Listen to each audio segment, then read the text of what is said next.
think last time we met in February 2012. I think it's a very timely gathering and another proof that the establishment of the EU Non-Proliferation Consortium was the right decision. Well, the title of the conference gave us all a sense of our objective, which is to discuss openly the whole range of non-proliferation related issues, starting from all weapons disciplines, nuclear, chemical, biological, missiles, small arms, light weapons. I could go on, but I don't need to because you know it much better than I do. This conference that I have the pleasure to open comes after the successful adoption in New York of the Arms Trade Treaty, quite a step change in the world of disarmament and arms control. The third CWC review conference, the NPT preparatory meeting ahead of the 2015 review conference, and the BTWC intersessional process that took place last month in Geneva. So where do we come from? We all know the commitment of open democracies to achieve a common purpose when it comes to non-proliferation, and Europe is of course very much attached to this goal.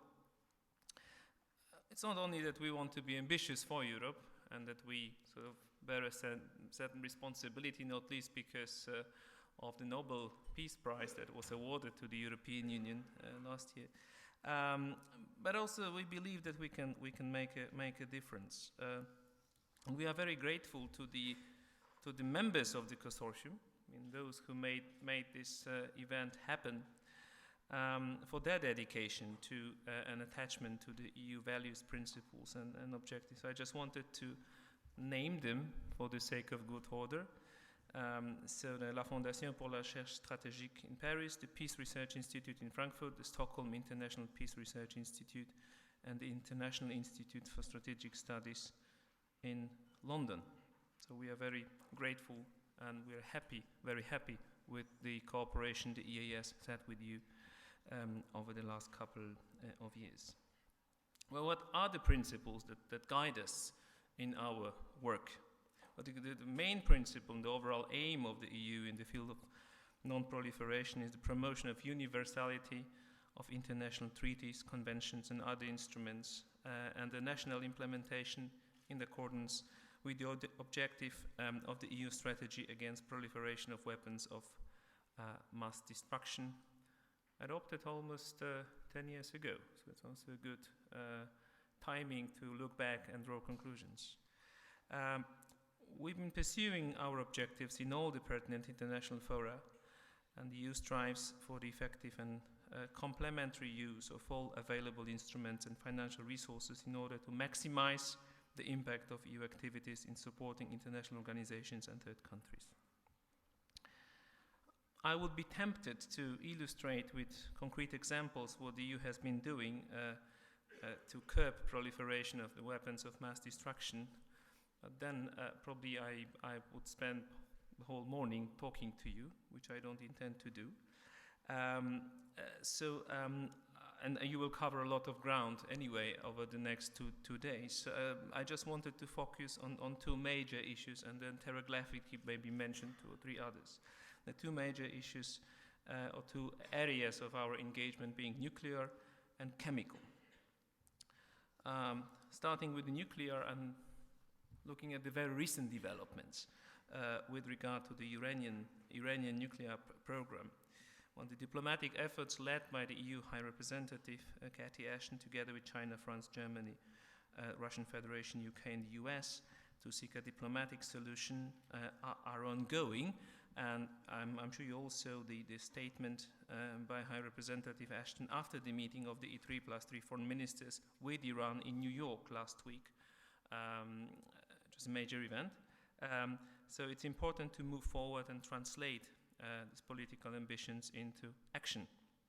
So there will be a new round of talks, E3+3, with Iran on the 15th and 16th of October in Geneva. So it's very important that we have restarted the process. But our engagement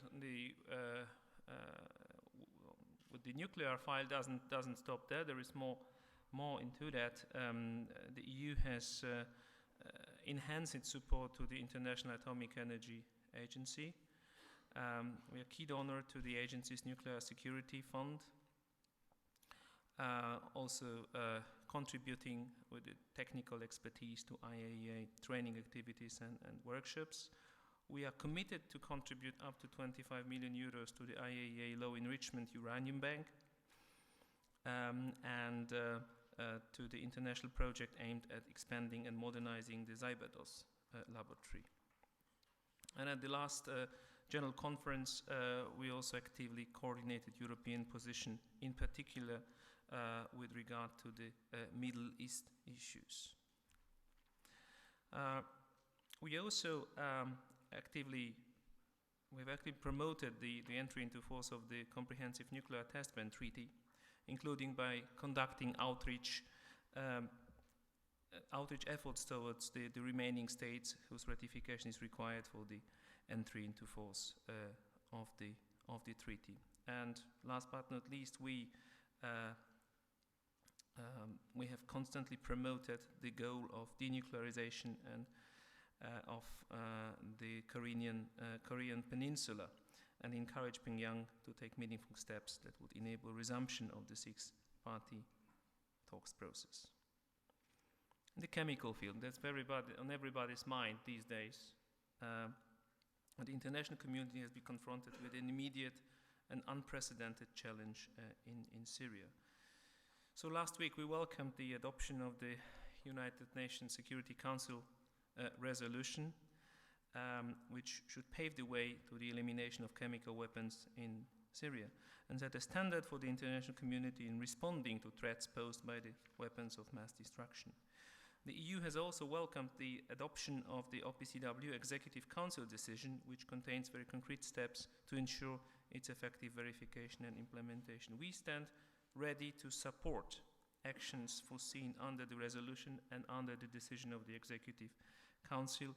I visited the OPCW in The Hague last week, briefed our member states on potential contributions of the European Union, and discussed these with the Secretariat.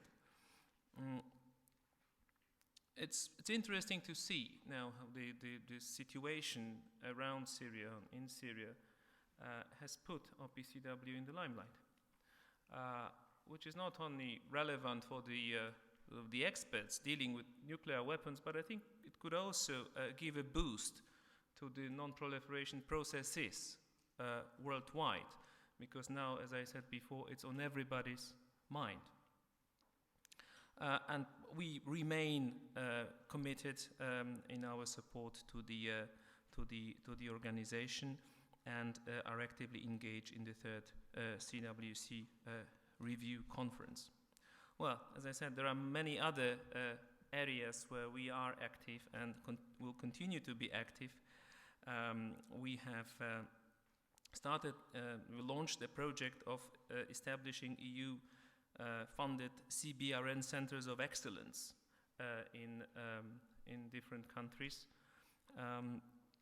We are continuing work on the International Code of Conduct on Outer Space Activities, which is originally an EU proposal, but we've broadened the field of consultations, and we hope we'll be able to explain the rationale for the code and also better understand other countries' positions.